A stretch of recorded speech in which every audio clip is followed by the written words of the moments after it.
también son visitantes temporales y así pues.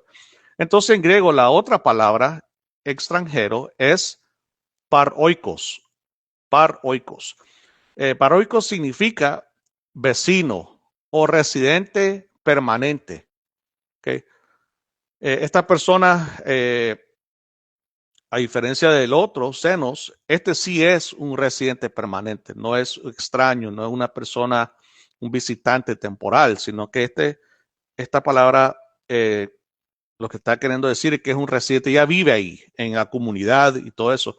Entonces el término se refiere a alguien que no es originario o nativo del país en el que reside.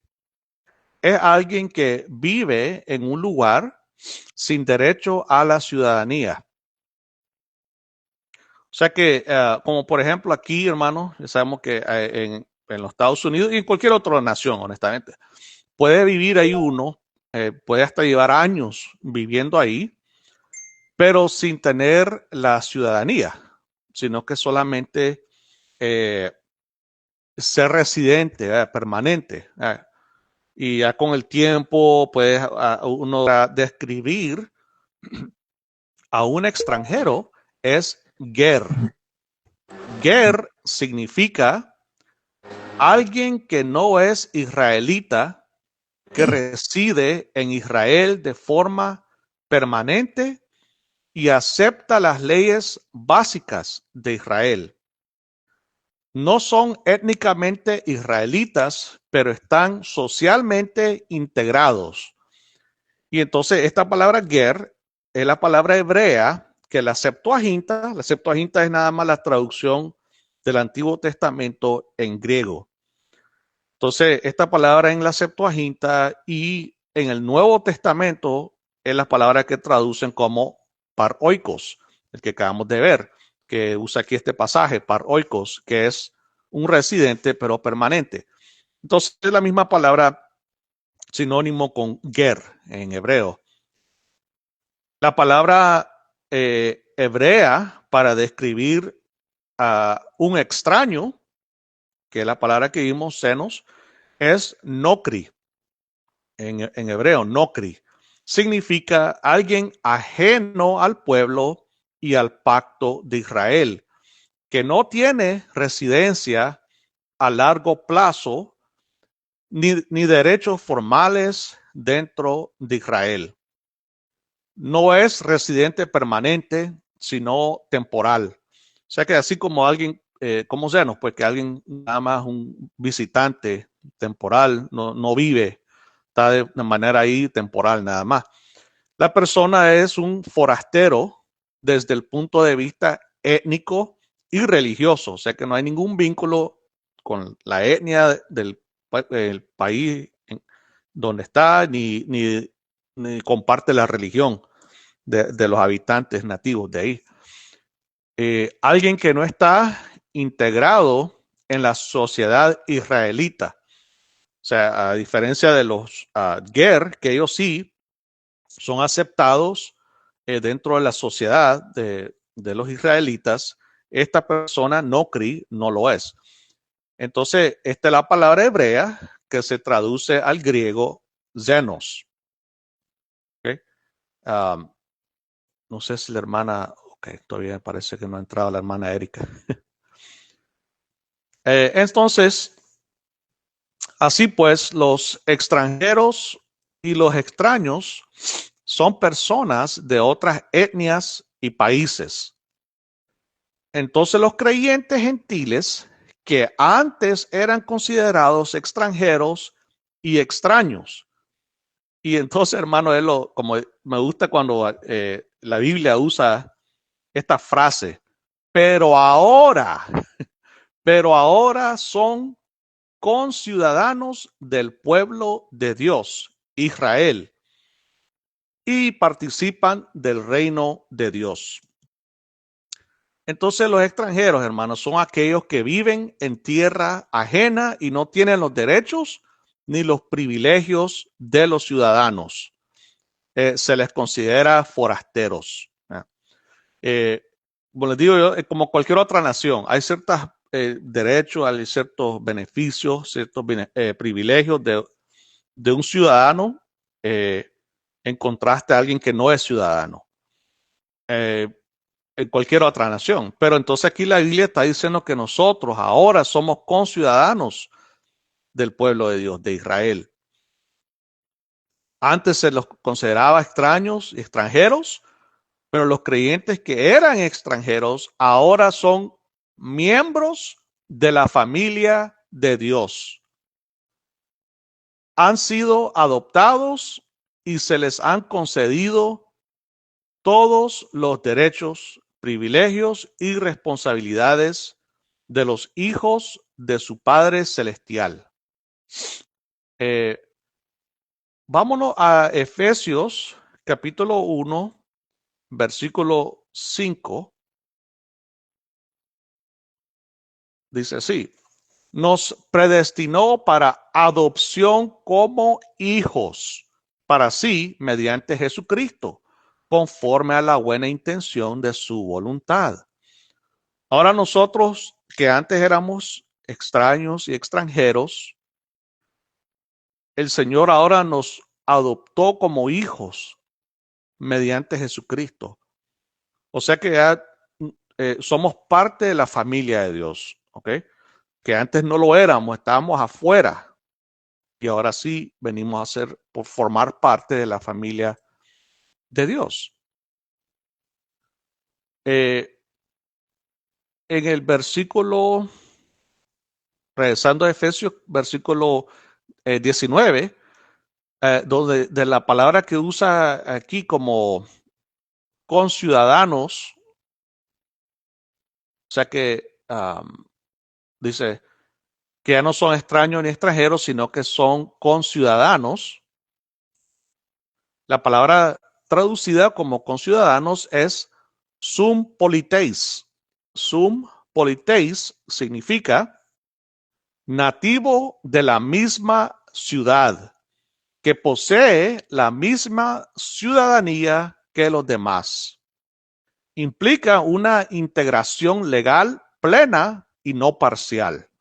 O sea que esta palabra sum politeis es considerado como una persona que es nativo de esa ciudad, que tiene esa misma ciudadanía que los demás, que no es ningún forastero, no es ningún advenedizo, extranjero, extraño, no, sino que es un nativo.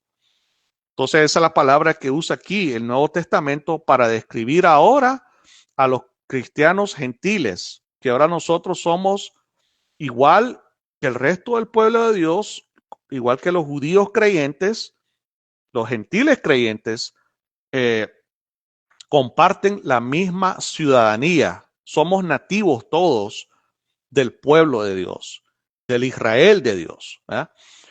Entonces, y esta es la única aparición de este término en el Nuevo Testamento, se encuentra aquí, es la única vez que vamos a encontrar esta palabra sum politeis.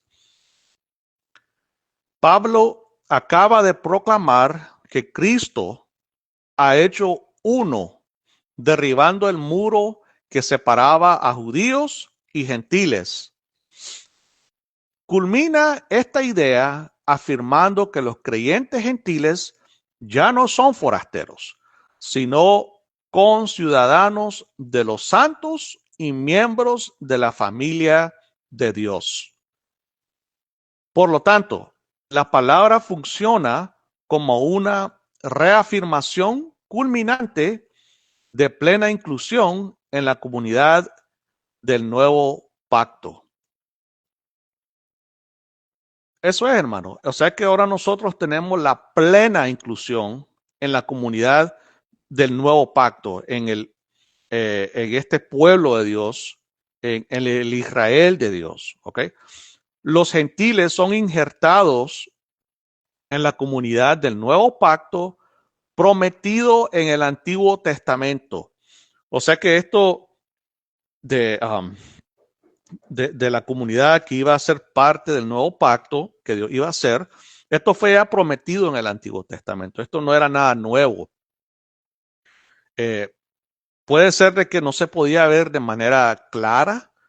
Se sabía que hay varios pasajes, y lo vamos a tocar algunos de ellos, donde ya el Antiguo Testamento decía que los gentiles, las personas no judías o que no eran eh, de etnia israelita, iban a llegar a formar parte del pueblo de Dios, de Israel, que era el pueblo de Dios, ¿verdad? Pero no lo decía de manera que iban a ser iguales, sino como que ellos iban a venir pero a la misma vez iba a haber una de esas diferencias entre un nativo israelita de sangre con alguien que no lo era, pero solo iban a venir y juntos iban a adorar al mismo Dios. O sea, el Antiguo Testamento lo pone de esa manera. En algunos pasajes son aún más claros que otros, pero por eso yo les digo siempre que la palabra misterio lo que significa eso, de que es algo que ya se había dicho, pero no se había revelado completamente o claramente que todos lo pudieran ver. Y por eso el misterio es algo que ya existía, pero necesitaba ser revelado en o sea, en este tiempo del Nuevo Testamento por medio de Jesús y sus apóstoles. Y era algo que estaba, también digo yo, oculto a simple vista. O sea que ya estaba eso, ya estaban esas promesas, ya estaban esas profecías que esto iba a suceder. Lo que nadie sabía era cómo iba a suceder eso. Entonces, con ciudadanos sugiere igualdad, ¿ok? De posición en el único pueblo de Dios, continuo desde Abraham hasta la iglesia. O sea que eso, palabra de conciudadanos, hermano, es que nosotros somos iguales todos, y es el pueblo de Dios que ha existido desde Abraham, donde Dios le dio a él las promesas, hasta el día de hoy, pero todo viene a unirse, a juntarse en Cristo Jesús, en su iglesia, ¿ok? En su asamblea, en su congregación. Es el único pueblo, somos iguales todos conciudadanos, ¿ok? Judíos y no judíos. La iglesia es la continuación y expansión de Israel, ¿ok? Déjenme repetir eso. La iglesia es la continuación y expansión de Israel. Eh, Nosotros ahora, como les digo yo, no que somos un pueblo aparte, de que aquí ustedes los gentiles y por aquí los judíos. Los judíos somos más, digamos, en el plan de Dios que ustedes los gentiles. Nosotros somos más especiales. No, aunque hay personas que quieren enseñar esa falsa doctrina, hermano, de que si alguien es de origen israelita o étnicamente judío, tiene mejores promesas que alguien que no lo es. Eso es falso, hermano. La iglesia es la continuación y la expansión. Cuando decimos expansión es porque antes sí era más exclusivo a un grupo nacional, étnico, terrenal, según la carne, pero ahora en el nuevo pacto es todas esas barreras, diferencias, distinciones han sido removidas, hermano. Entonces la expansión de Israel es porque los gentiles que no son originarios de Israel han venido a formar parte de Israel. ¿Okay? La inclusión de los gentiles cumple la esperanza profética de Israel de que las naciones se unieran al pueblo de Dios. Eso lo podemos ver en Isaías. Vámonos a Isaías capítulo 2, de los versículos 2 al 4. Isaías 2, del 2 al 4. Acontecerá en los postreros días, ok, solo ya empezando ahí, en los postreros días, ya sabemos que cuando el nuevo pacto es inaugurado, es cuando ya empezó los postreros días. De ahí estaba hablando de eso, de los postreros días. Que el monte de la casa del Señor será establecido como cabeza de los montes. Se alzará sobre los collados y confluirán a él todas las naciones. Vendrán muchos pueblos y dirán, vengan, subamos al monte del Señor, a la casa del Dios de Jacob, para que nos enseñe acerca de sus caminos y andemos en sus sendas. Porque de Sión saldrá la ley y de Jerusalén la palabra del Señor. Él juzgará entre las naciones y hará decisiones por muchos pueblos. Forjarán sus espadas en rejas de arado y sus lanzas en podaderas. No alzará espada nación contra nación, ni se adiestrarán más para la guerra. O sea que obviamente todo esto puede ser difícil de entender, porque ni ellos lo entendieron, los profetas, porque especialmente en el lenguaje que usa, es más como poesía, es poético, pero obviamente hay cosas aquí, tenemos que poder descifrar y no de tomarlo de manera literal.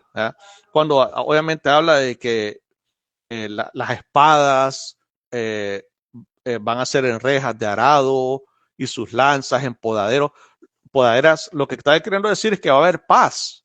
Ya, o sea que antes había esa enemistad, digamos, esa hostilidad entre los judíos y los gentiles. Siempre había un pleito, no se podían llevar bien. Había ese odio, digamos, ¿verdad?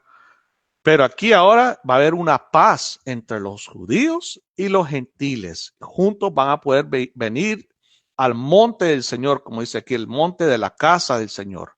Y van a poder adorar al Señor juntos. O sea que ese es uno de los pasajes de las cuales ya se habían profetizado que esto iba a suceder en los postreros días, que obviamente es cuando nuestro Señor Jesucristo llegó y después sus apóstoles. Ahí mismo en el libro de Isaías, quiero que vayamos al Isaías 56, capítulo 56, de los versículos del 6 al 7. Y a los extranjeros que se unan al Señor para servirle y para amar el nombre del Señor, para ser sus siervos, a todos los que guardan el día de reposo sin profanarlo y se mantienen firmes en mi pacto, yo los traeré a mi santo monte y los alegraré en mi casa de oración. Sus holocaustos y sus sacrificios serán aceptados sobre mi altar, porque mi casa será llamada casa de oración para todos los pueblos. Ok, aquí obviamente solo empieza diciendo y los extranjeros. Y son cosas que obviamente estaban, podemos decir, prohibidos, había restricciones, ellos no podían hacer estas cosas. Pero entonces, aquí está hablando de que va a haber un momento, va a haber un tiempo de que esto va a ser. Obviamente, como les digo, no podemos tomar las cosas literales, como no es que los gentiles, nosotros podamos llegar a hacer holocaustos y sacrificios sobre el altar, sino que lo que está queriendo explicar es que ellos van a formar parte del pueblo, que ellos van a tener esa libertad, ese acceso de poder venir. Y obviamente ahora en el nuevo pacto tenemos acceso a Dios. O sea, no, la verdadera adoración, que es en espíritu y en verdad, no son cosas que venimos a hacer sacrificios físicos así de animales y cosas así. Igual con lo del día de reposo, eso no quiere decir que nosotros ahora vamos a estar guardando el Shabbat, el día sábado, o como algunos dicen que ahora es el día domingo. No, nada de eso está hablando, sino que es, como les digo, de manera de poesía, que está diciendo que los gentiles ahora van a venir a formar parte del único pueblo de Dios. Ok, entonces otro pasaje que igual, refiriéndose a esto mismo, sería Zacarías. Vámonos a Zacarías 8, Zacarías capítulo 8, de los versículos 20 al 23. Dice así: así dice el Señor de los ejércitos, y será que aún vendrán pueblos y habitantes de muchas ciudades, y los habitantes de una irán a otra, diciendo, vamos sin demora a implorar el favor del Señor y a buscar al Señor de los ejércitos. Yo también iré, y vendrán muchos pueblos y naciones poderosas a buscar al Señor de los ejércitos en Jerusalén y a implorar el favor del Señor. Así dice el Señor de los ejércitos. En aquellos días, 10 hombres de todas las lenguas de las naciones tomarán el vestido de un judío, diciendo, iremos con ustedes, porque hemos oído que Dios está con ustedes. De nuevo, estos son predicciones, profecías, de que esto iba a llegar a suceder. Obviamente esto sucedió empezando ya en el Nuevo Testamento. Los gentiles o los no judíos fueron a buscar al Dios de Israel y juntos todos empezaron a adorar a, a, al Dios de Israel, ¿verdad? A buscar del Señor. De nuevo son profecías, podemos decirlo de esa manera, de que esto iba a llegar a suceder. Obviamente, ya del Nuevo Testamento ahí podemos ver, ya ahí empezó todo y hasta el día de hoy, si se pone a pensar, hermano, nosotros seguimos al Dios de Israel, al Dios de los judíos. Es más, toda la Biblia que nosotros tenemos fueron escritos por judíos.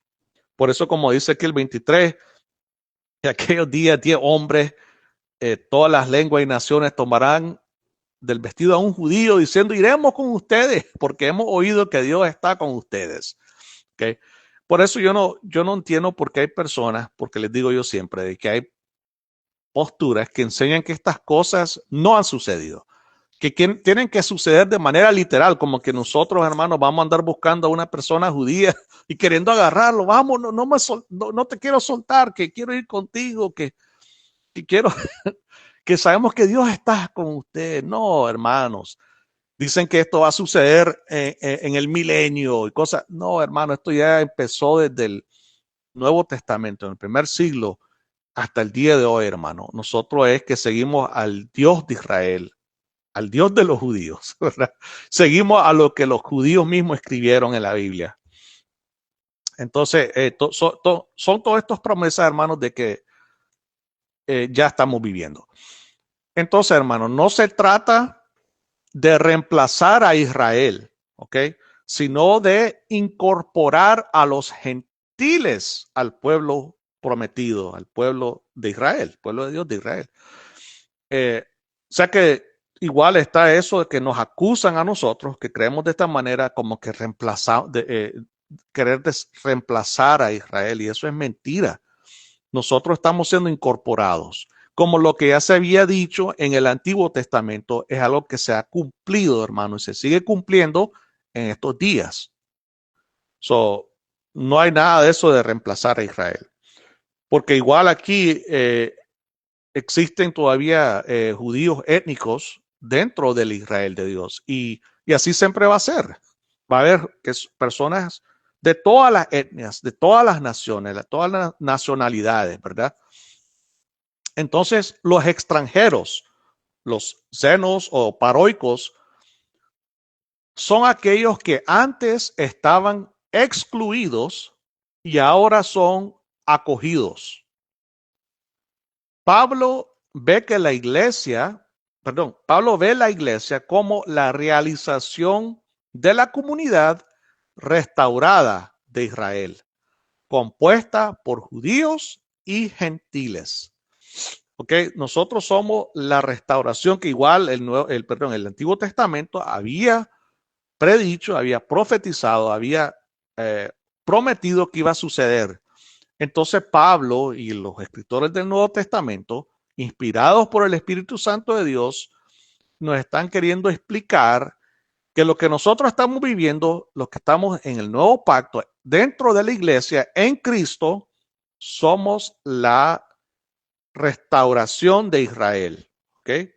Esta es la realidad, la realización de esta comunidad restaurada de Israel, compuesta por judíos y gentiles. Estamos unidos a todos los santos, como el versículo 12 que leímos, eh, donde que somos conciudadanos de los santos. Okay. Entonces nosotros estamos unidos a todos los santos, aparte de los del nuevo pacto, también con los del antiguo pacto. Nosotros, o sea que estamos unidos en un solo pueblo, hermano, de todos los tiempos, incluyendo a los santos del Antiguo Testamento. O sea que muchos lo ven como que esas personas no son parte, que nosotros no estamos unidos a ellos, a todos esos santos de los tiempos pasados, Abraham, Isaac, Jacob, Moisés, Aarón, David, todas esas personas del Antiguo Testamento, que eran los santos, las personas que eran del pueblo de Dios, nosotros estamos unidos a ellos también. Esos son nuestros, podemos decir, nuestros antepasados. ¿Verdad? Ellos son parte de nuestra familia espiritual, nuestra familia por medio de nuestro Señor Jesucristo. Son no solamente los del nuevo pacto, sino también los que formaban el antiguo pacto. Entonces la palabra griega, perdón, quiero leer rapidito donde dice ahora, bueno, aparte donde dice que somos conciudadanos de los santos, somos, dice, y son de la familia de Dios, ¿ok? De la familia de Dios. Ok, entonces la palabra griega para ahí donde dice la familia de Dios, o también se le puede conocer como el hogar, la casa de Dios, es oikeios. Oikeios significa perteneciente a un hogar doméstico, emparentado, perteneciente a una casa o familia, íntimo, perteneciente al propio hogar, pariente consanguíneo, de sangre, alguien que es de sangre. Este vínculo es más fuerte que la ciudadanía, denota parentesco, intimidad, pertenencia. O sea que, aparte de que somos conciudadanos con los santos, con el pueblo de Dios, el pueblo de Israel, es aún más fuerte este vínculo, hermano, porque denota parentesco. Ahora somos una familia, ¿verdad? Como que si fuéramos familia de sangre. De eso se está refiriendo aquí esta palabra. Eh, Derivado de la idea de casa o hogar. El término designa a quienes pertenecen al mismo círculo familiar, ya sea por consanguinidad, matrimonio o residencia compartida, y por extensión a quienes comparten un hogar espiritual común. En el uso paulino, la palabra transita naturalmente del parentesco literal, o sea que las personas que en realidad eran parientes de sangre, a los que son de parentesco de pacto. ¿Okay? Ahora, todos los que son familias son los que están dentro del pacto, presentando a los creyentes como miembros de una sola familia bajo Dios Padre a través de Cristo. O sea que es por medio de Cristo, hermanos, que nosotros venimos a formar parte de la única familia de Dios, ¿okay? Del pueblo escogido de Dios. Esta palabra subraya la unidad de la iglesia más allá de las diferencias étnicas. Mediante Cristo, quienes antes eran considerados ajenos a la comunidad, se integran a la familia de Dios, disfrutando de la misma ciudadanía y herencia. ¿Ok? O sea que mediante Cristo, antes nosotros, los gentiles, los no judíos, que éramos ajenos a la comunidad del pueblo de Dios, del pacto de Dios, ahora nosotros nos integramos a la familia de Dios y disfrutamos de la misma ciudadanía, hermanos. Como les digo, ya nosotros no somos ciudadanos de otro pueblo, aparte del pueblo de Dios, que nosotros ya no somos personas que estamos de afuera, afuerinos también, ya veis que se usa esa palabra, o extranjeros, o que solo somos residentes, pero no somos ciudadanos. No, ahora nosotros disfrutamos de esa misma ciudadanía y herencia, hermano. O sea que nosotros también heredamos todas esas promesas que se le había dado al pueblo de Dios.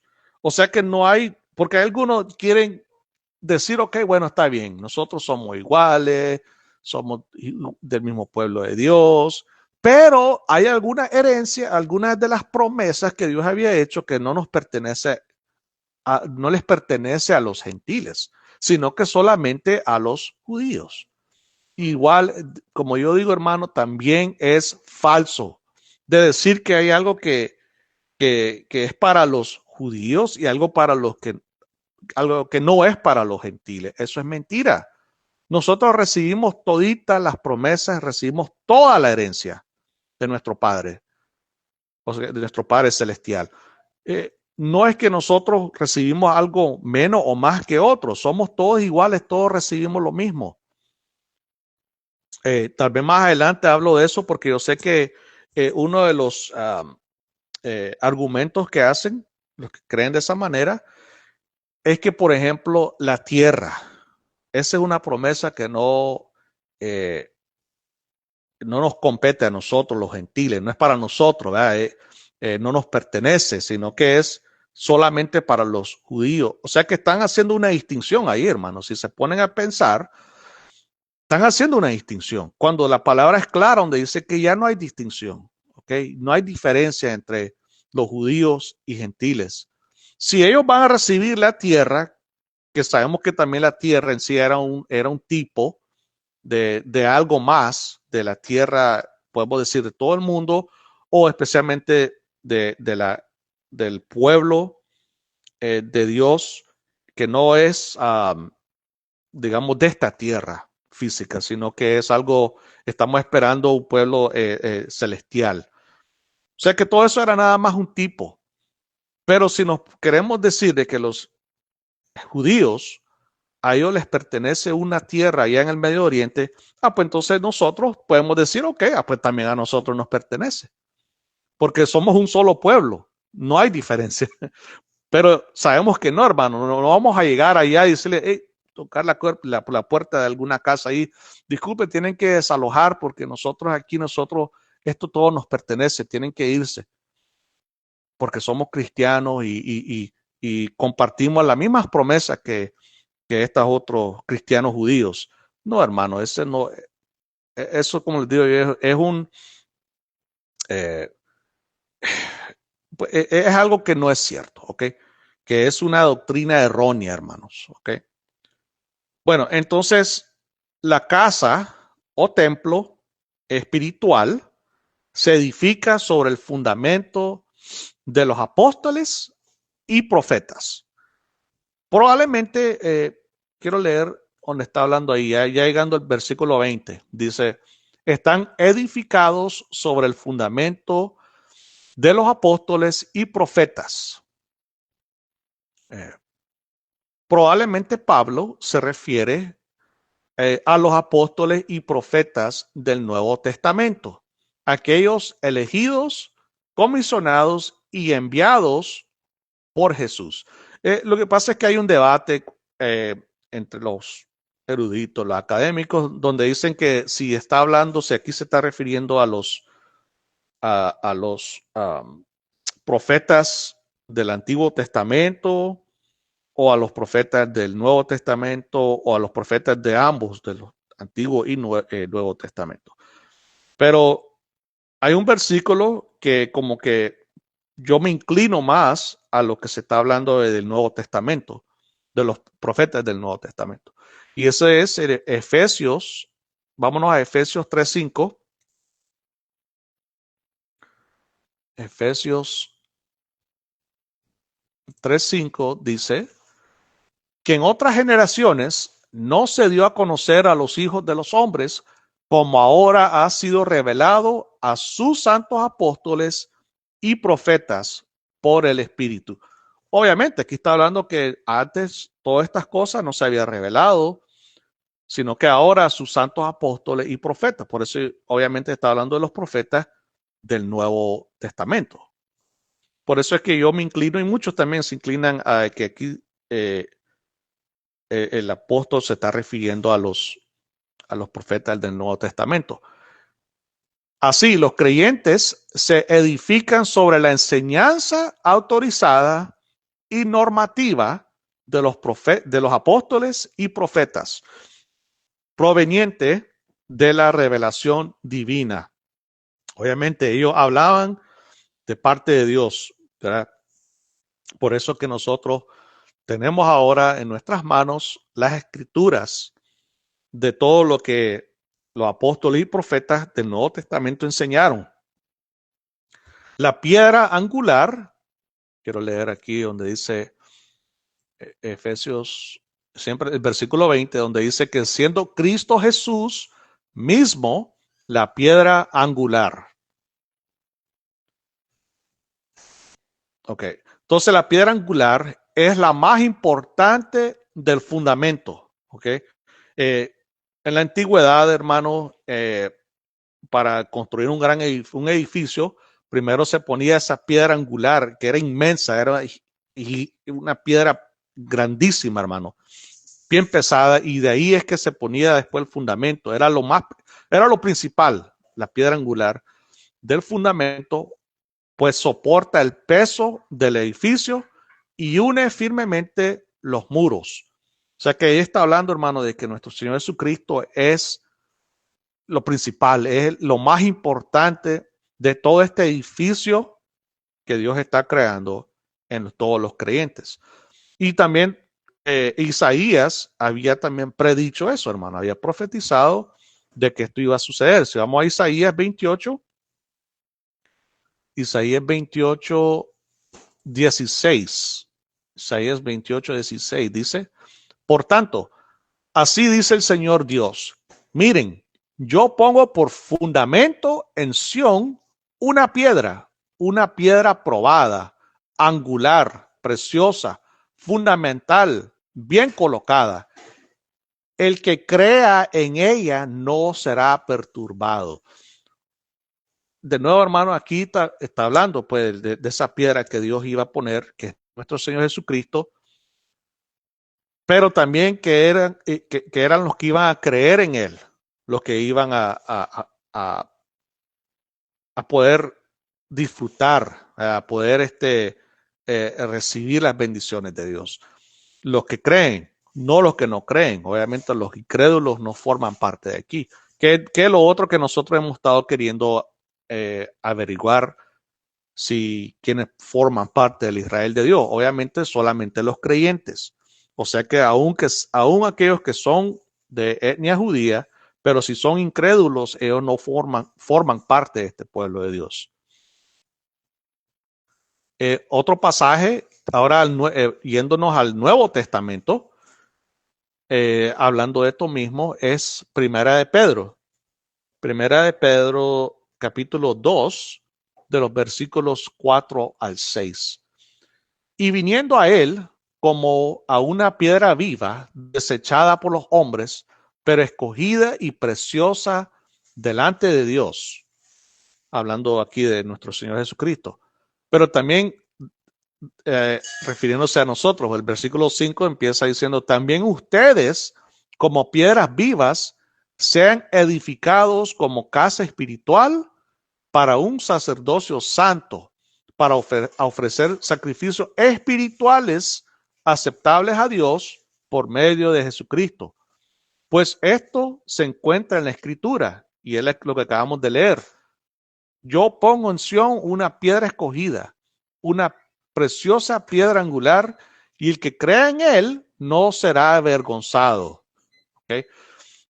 Aquí citando el apóstol, el pasaje que leímos en Isaías.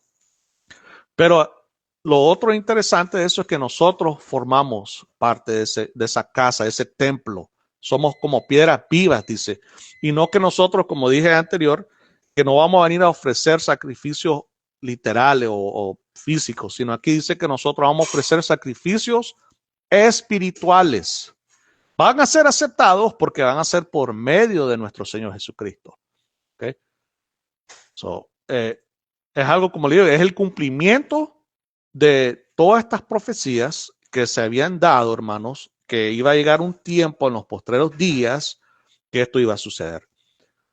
Los miembros del templo de Dios se colocan piedra por piedra en la estructura del edificio, que es la morada de Dios. Pablo describe metafóricamente a la iglesia, el cuerpo de Cristo, como un templo. ¿Okay? Igual el apóstol Pedro también estaba describiendo a la iglesia, el pueblo de Dios, como un templo, que nosotros somos piedras vivas, que juntos estamos bajo construcción, ¿verdad? El cuerpo físico de Cristo es la máxima expresión de todo lo que el templo físico de Jerusalén debía ser. De nuevo, todo eso son tipos. Lo que existía en el Antiguo Testamento eran tipos de lo que el Nuevo Testamento, que es el antitipo de todas esas cosas, ¿verdad? Como el templo, por ejemplo. Y eso podemos ver en Juan capítulo 2, versículos del 19 al 21. Dice así: Jesús les respondió: destruyan este templo y en tres días lo levantaré. Entonces los judíos dijeron: en 46 años fue edificado este templo y tú lo levantarás en 3 días.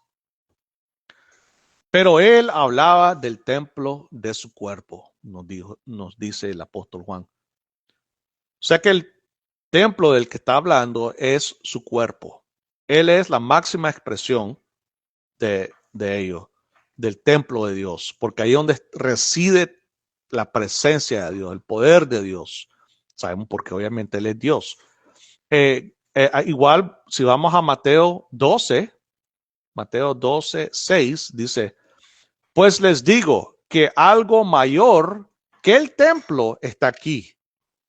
O sea que el templo queda corto, hermano. El templo en realidad tuvo su función bajo el antiguo pacto, en el Antiguo Testamento, pero ahora, hermano, en el Nuevo Testamento, nuestro Señor es aún mayor que el templo que antes existía, que ya no existe, por hecho. Entonces, al mismo tiempo, a medida que los creyentes judíos y gentiles se incorporan al cuerpo de Cristo, están siendo edificados juntos como piedras vivas en el templo de Dios. Este nuevo templo multiétnico, la iglesia, es el cumplimiento de varios pasajes. Vamos a ver como 3 pasajes ahorita. Es el cumplimiento de vámonos a Isaías 66, de los versículos del 18 al 20. Isaías 66, 18 al 20. Pero yo conozco sus obras y sus pensamientos. Llegará el tiempo de juntar a todas las naciones y lenguas y vendrán y verán mi gloria. Cristo Jesús es la gloria de Dios. Y pondré señal entre ellos y enviaré a sus sobrevivientes a las naciones, a Tarsis, a Fut, a Lud, a Mesec, a Ros, a Tubal y a Javán, a las costas remotas que no han oído de mi fama, ni han visto mi gloria, y ellos anunciarán mi gloria entre las naciones. Entonces traerán a todos sus hermanos de todas las naciones como ofrenda al Señor, en caballos, en carros, en literas, en mulos y en camellos, a mi santo monte, Jerusalén. Dice el Señor, tal como los israelitas traen su ofrenda de grano en vasijas limpias a la casa del Señor. De nuevo, es a veces difícil de entenderlo, pero lo que está hablando aquí es que va a llegar ese momento cuando todas las naciones, como dice aquí, lenguas, vendrán y verán la gloria de Dios. Y juntos vamos a adorar al Dios de Israel. Por eso, todo eso, hermano, es el cumplimiento de ese templo multiétnico, donde dice todas las naciones y lenguas. En Ezequiel también habla de eso. Ezequiel 37, de los versículos 27 al 28, dice así: mi morada estará también junto a ellos, y yo seré su Dios, y ellos serán mi pueblo. Y las naciones sabrán que yo, el Señor, santifico a Israel cuando mi santuario esté en medio de ellos para siempre. Vamos a ver un pasaje que cita este pasaje, o sea, un pasaje en el Nuevo Testamento que cita este pasaje.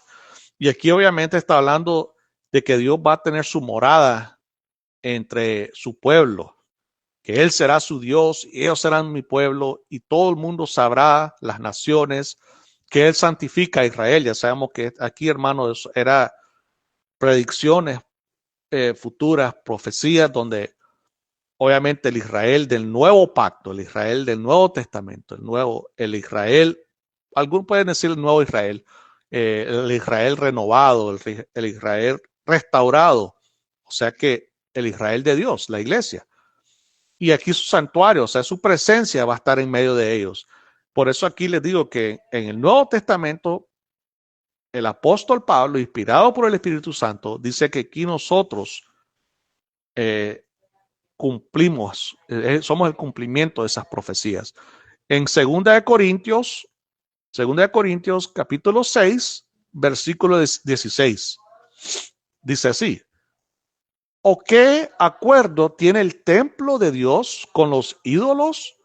Porque nosotros somos el templo del Dios vivo, como Dios dijo. Ahora aquí él va a citar ese pasaje: habitaré en ellos y andaré entre ellos, y seré su Dios y ellos serán mi pueblo. El apóstol aquí estaba citando el pasaje que leímos en Ezequiel. O sea que nosotros, como dice aquí, somos el templo de Dios. ¿Ok? Y aquí está el cumplimiento de lo que se había dicho en el Antiguo Testamento. Dios ahora habita con su pueblo en cada creyente individual, pero también en un conjunto, en el conjunto de toda la iglesia. Él habita con nosotros. Nosotros como iglesia, ¿okay? De manera corporativa, somos el templo de Dios. No somos un templo físico hecha de piedras y eso, sino que es un pueblo espiritual, un templo espiritual, perdón. Entonces, existiendo en el Señor, este templo no es un edificio físico, ¿okay? Así como la presencia de Dios en los tiempos del Antiguo Testamento llenó primero el tabernáculo y luego el templo. Así también Dios ahora mora en la iglesia por su espíritu. El templo de Jerusalén ofrecía una analogía perfecta para la iglesia.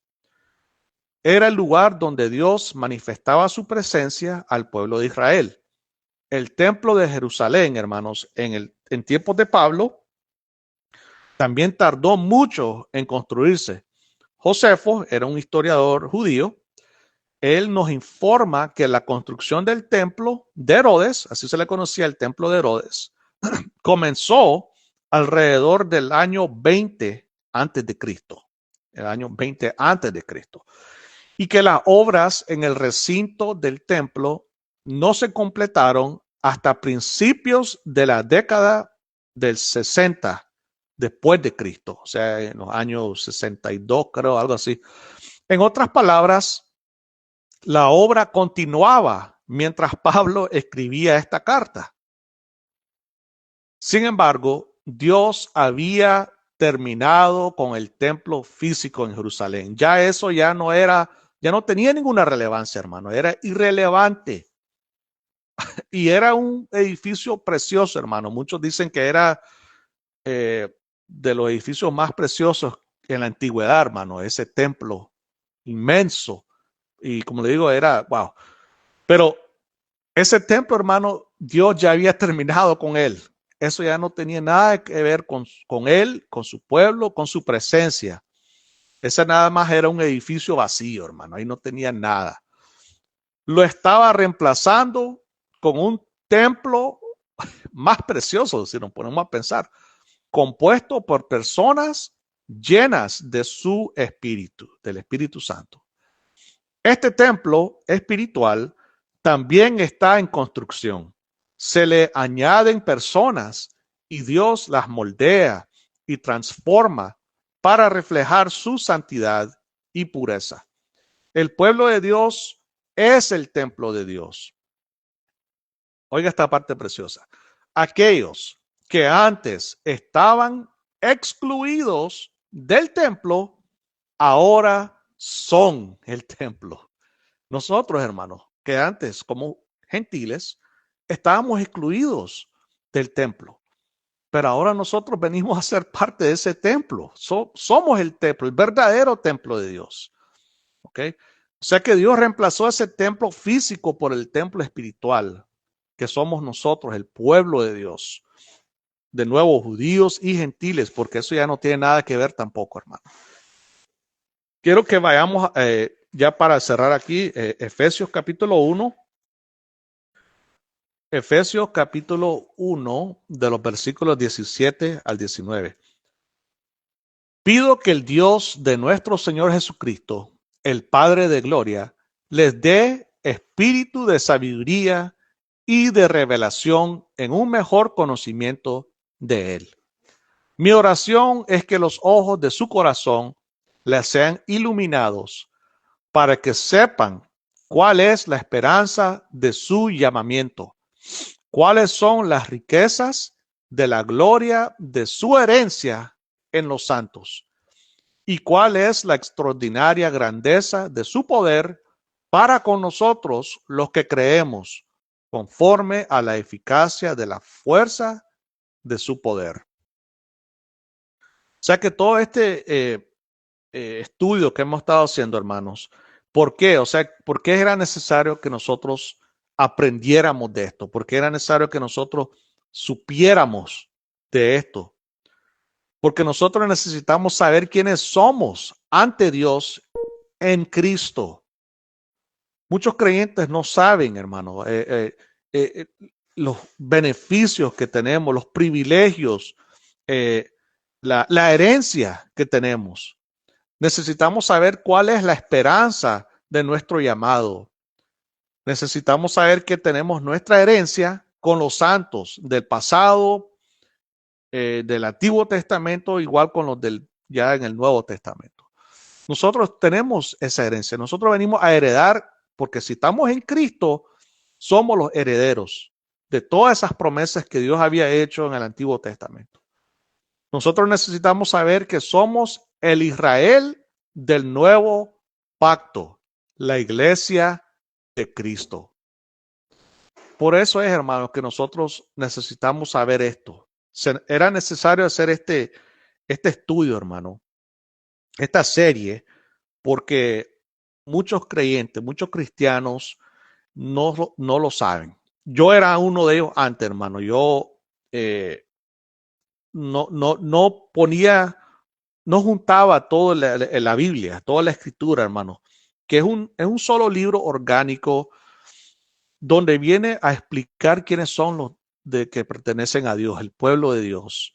Y ese pueblo igual es orgánico y es unido, hermanos, porque no es separado, es unido. ¿Ok? En Cristo, el pueblo de Dios está unido entre judíos y no judíos.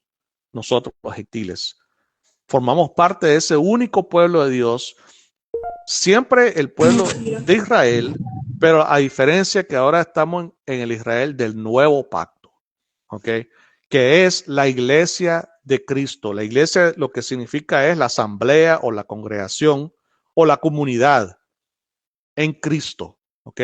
Él es la cabeza, o sea que nosotros seguimos a Él, ¿ok? Por eso somos ese pueblo de Cristo. Y por eso, hermanos, que necesitamos saber eso. Entonces aquí vamos a concluir, hermanos. Vamos a ya terminar la clase de hoy. Y como les digo yo, este ya va a ser ya la serie. O sea que ya voy a empezar otra serie, hermanos. Ya en realidad ya no va a tener que ver con esto. Pero toda esta serie era para eso, hermanos, para que nosotros aprendiéramos quiénes somos en Cristo. ¿Okay? No sé si alguien tiene alguna